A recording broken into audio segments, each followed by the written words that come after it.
Sa video na to guys, samahan nyo kami dito sa sitio Pinag-agawan ako, Barangay sa Pambulak, Don Remedios, Trinidad, Bulacan, upang ating puntahan ang isa sa malapit na pasyalan, ang Mount Brigino, Brigino. Kayo na pong bahala kung ano ang tama.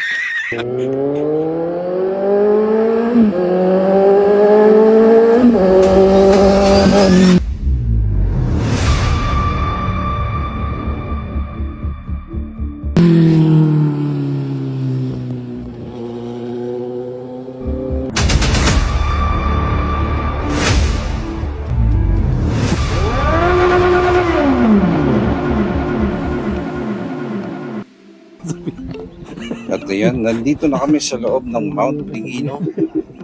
At habang kami naglalakad, una naming nasilayan itong mga monkey. And they are very, very happy. And they live happily ever after. Storya pa. So ito, patuloy kaming lakad. At nakita nyo naman, sobrang tirik ang araw, kaya sobrang init. Pagpapawisin ka talaga ng sobrang malagkit. Pero ito, nagkwentuhan kami. Tuyo ka na pagdating mo rito. Ito nga sabi namin, kung halimbawa nag-swimming ka at doon ka galing sa baba at ang kubo na nakuha mo ay somewhere here sa upper part ng bundok, malamang pagdating mo doon sa place nyo, tuyo ka na. Dahil sa tindi ng sikat ng araw. Ito na nga guys. Bali, 10:30 or 11 na yata kami tumating kasi dito. Talagang pasagsagan ng init. Tapos kumain kami sa baba dahil merong maliit na tindahan doon. Pero wala silang parang kantina, merong kainan. So kailangan mong makiupo lang doon sa table malapit sa pool. Eto, pahinga muna tayo dahil sa sobrang init. Baka kasi mag-collapse ako. Pag ako mag-isa, collapse. Pero pag maramis, collapse. Grabe.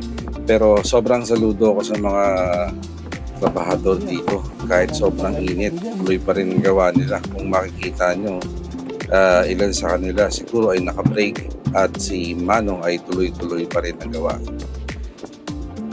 Parang iniisip ko pagka may sakit ka dito sa baga, meron kang hikaw, hindi advisable na umakyat ng ganitong oras dahil sa tindi ng init.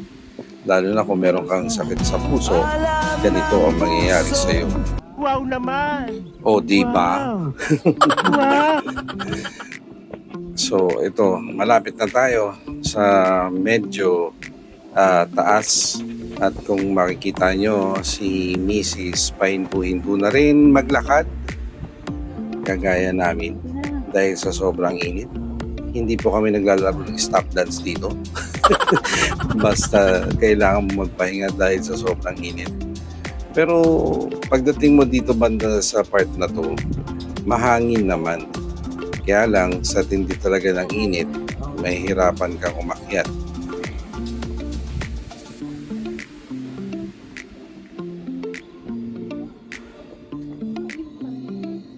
Oh my God! Wow! Wow! Wow! Wow! Sa wakas, touchdown na kami dito sa view deck na may puno. Parang lahat ng mga kasalanan ko naisip ko sa pag-akyat, parang sobrang parusa. Kaya parang napaisip talaga ako. Sabi ko,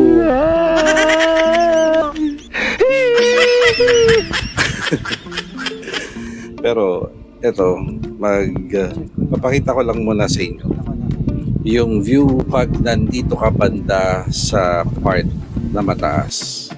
At yan yung private full Parang mas malaki. Este, pool pala. May problem sa P at saka F. So, yun, pwede mo daw i-rent yung part na yun. At kasama yung isang bahay and isang malaking pool Kasama na yun. sa halagang 15,000 at 20 bucks na. Diba? Sulit na rin.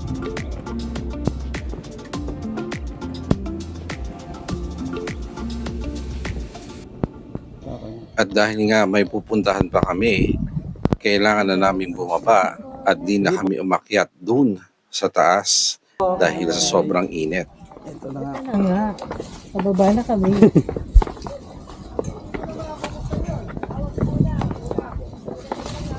Parang dire-diretso ko. Paglasing ka dito. May inuman, doon tayo sa taas. Hindi, mag-invite ka, libre. Libre inom. Naman tasawang inom. Dito kayo para mag-iinuman. So walang iis sa taas, doon sa CR sa baba.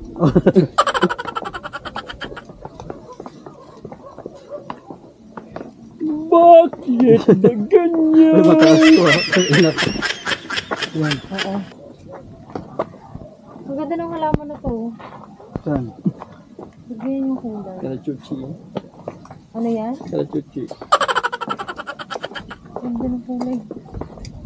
Di ba madali lang pababa? Siyempre. Wala kang pwede masyado. Break lang. Yung packet may sakit sa paa. Narito nga pala ang kanilang Facebook page. Maaaring nyo itong puntahan or i-open para mag-inquire at makita ang ibang mga rates kung magkano ang rent ng kubo at full access at ang day tour. So, bisitahin nyo na lang ang Facebook page at pwede nyo ring i-pause ang video na to para makita ang ibang amenities at mga activities na pwede nyong gawin.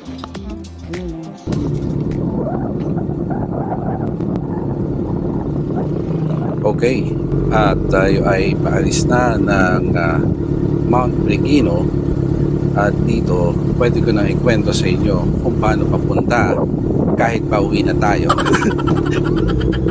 So, itong daan na to ay mula dun sa main road. Kung ikaw ay papunta, syempre ito ay paakyat. Kung ikaw naman ay pauwi, syempre ito ay pababa.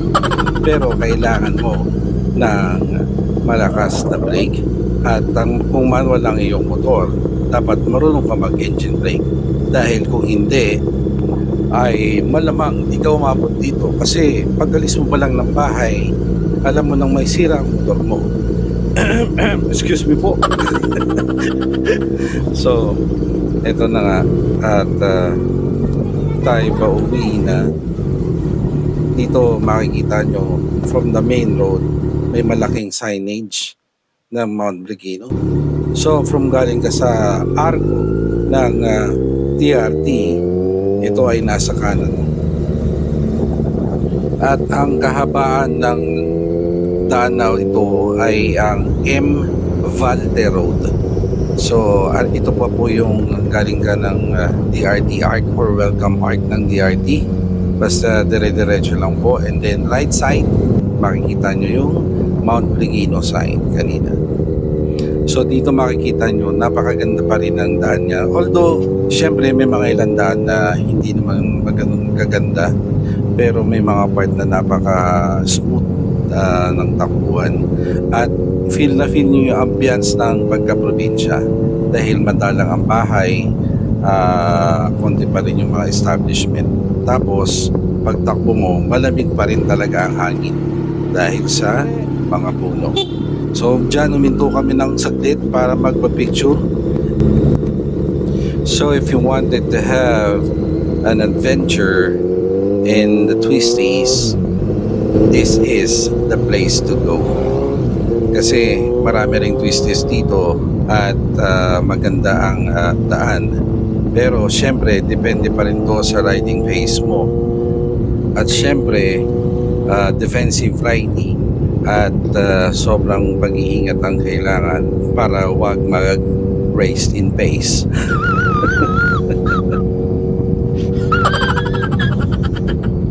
Samantala, isa po sa aking napalitaan ay ang daan na ito ay ginagawa na papuntang Dingalan, Aurora.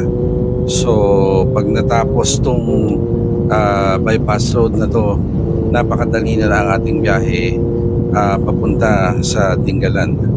Kaya sana no, hopefully magawa to at next na travel natin, pwede natin itong i-explore at madaanan. For the meantime, ating i-explore na lang muna ang mga pasyalan dito sa DRT kasi dito maraming mga falls at mga camping site. Yung mga nag-off-road, marami silang mapupuntahan dito. At ito na nga yung sa malapit na tayo sa arc ng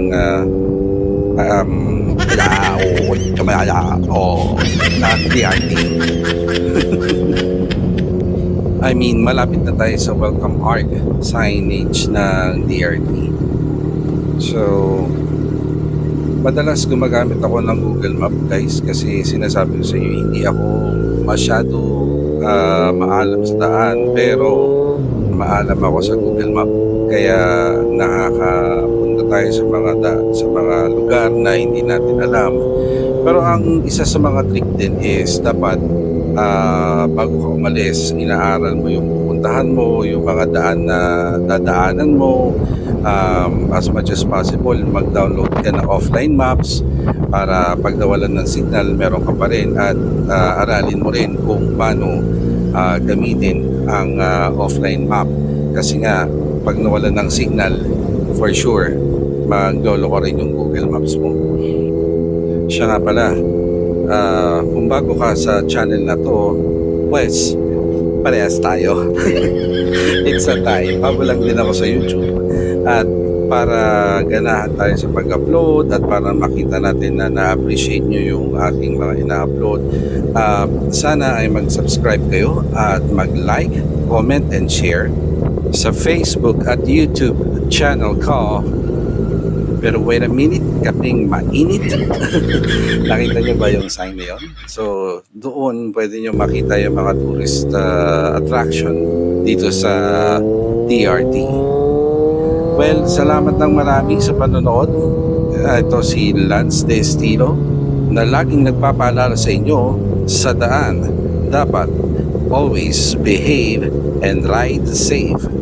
Ciao!